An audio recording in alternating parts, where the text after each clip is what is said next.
Hey guys, welcome back to my channel and welcome to a makeup tutorial. Today's look is featuring the Morphe 35O palette. As you probably already saw on the title, I will be doing this look that I have going on right here using this palette right here, and I actually really like how this look turned out. I did use a different shadow on top of a shadow that is in here, which is the L'Oreal Paris Infallible Eyeshadow and Amber Rush. I'm pretty sure tons of you own this, and if not, get it. You will not regret it. You will not. I really hope you guys enjoy this tutorial. If I'm a little crazy, it's because I'm just like hyper on no sleep, I'm guessing. If you guys follow me on Snapchat, you must know that we recently added a new puppy to our family. His name is Cosmo. He's not here right now. He's actually outside probably and hopefully taking a shit.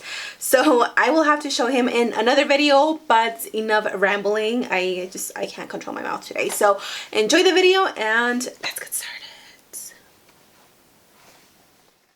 Get started. So as always, I'm taking my MAC soft ochre paint pot and I'm applying that with a synthetic brush.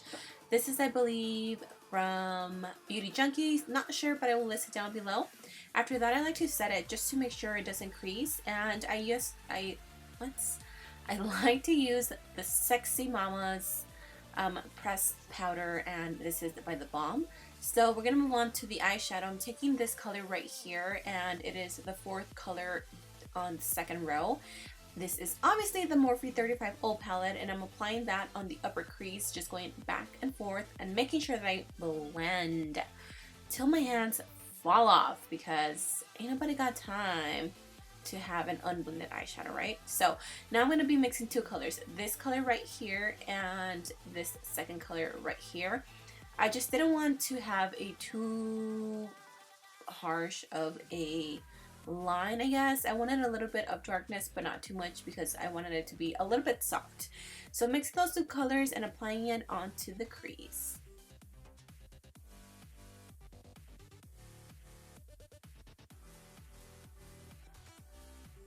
Now I'm going to take my favorite blending brush ever. This is a Beauty Junkies tapered blending brush. You guys, this brush is amazing. I took it with me to Mexico and that is all I used. I just loved it. And I do pick up those colors back and forth and reapply them just so I can get enough eyeshadow on this brush.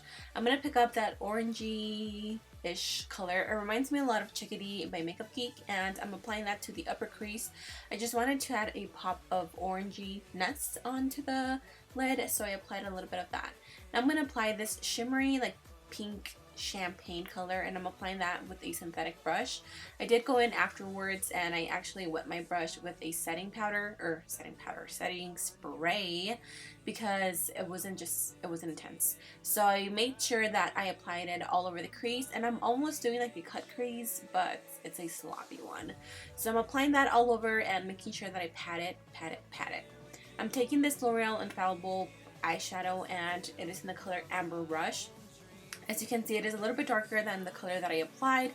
You can totally skip this step, but I wanted a little bit more pink in there, so I applied that on the top, and again, I did use it wet, and I just love this color. For my face, I'm using this Nivea Men Shave Balm, and I've tried it a few times, and I'm just like back and forth. The first time I tried it, it made me break out, and then the second time it didn't, and then the third time it did. So this time it actually didn't make me break out, and I do like it. I'm using my favorite foundation. You guys already know, I can't put it down. This is like my holy grail, my ride or die. This is the Makeup Forever HD Stick in Y405. I really like it, and I just love how it matches my skin tone like perfectly.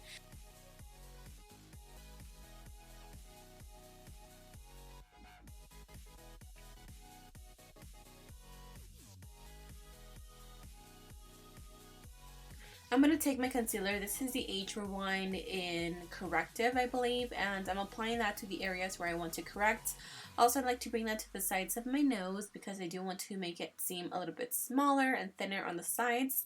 And with my beauty blender, I'm going to blend everything. This is not the original beauty blender. It's the one from Beauty Junkies, and I've seriously love it so much. I've used it way more than my beauty blender, and I just think it's a great beauty blender. I will have it listed down below.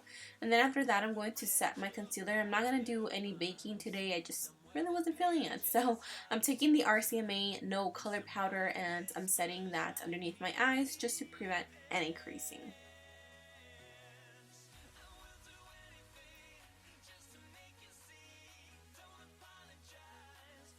I also take that to my chin because I did use concealer there, so I want to make sure that I set everything in place.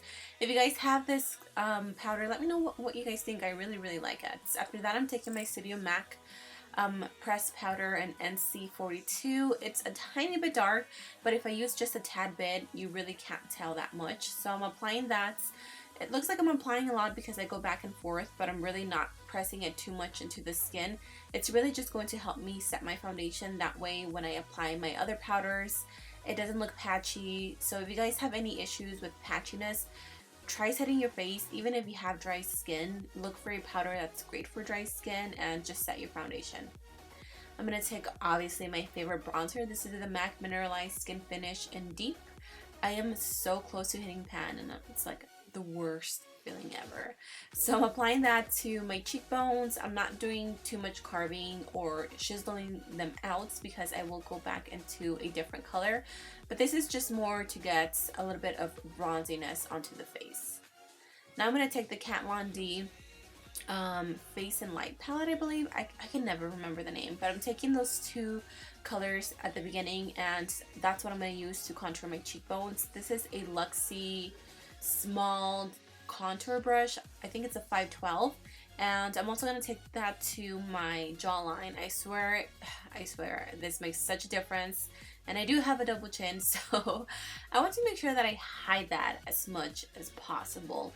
Obviously you want to make sure that you go back and blend it because then it's just going to look like you have a piece of mud underneath your chin, so make sure you blend it always. I'm going to take the Makeup Geek Blush. I know that I said that I wasn't going to like it because of the color, but I really like it. So I'm going to take that in this whole blush brush and I'm going to apply that to the apples of my cheeks. And not to toot my own horn, but guys, my skin has been looking so beat, like amazing. And I want to give thanks to water. I've been drinking so much water and my skin has just been looking so good. So I'm taking some of that RCMA powder and I'm baking a little bit underneath my cheekbones. For the highlights, I'm going to take this LooxiBeauty highlighter. This is in Belle. As you can see, a little bit goes such a long way. I love this highlight. I go back and forth in between all of the thousands of highlighters that I have because seriously, like, come on, like you gotta use some every now and then. So I'm applying that to the highest points of my cheekbones and to the tip of my nose and a little bit on my Cupid's bow. For lashes, I'm going to use these by Cocoa Lashes in the style Queen Bee.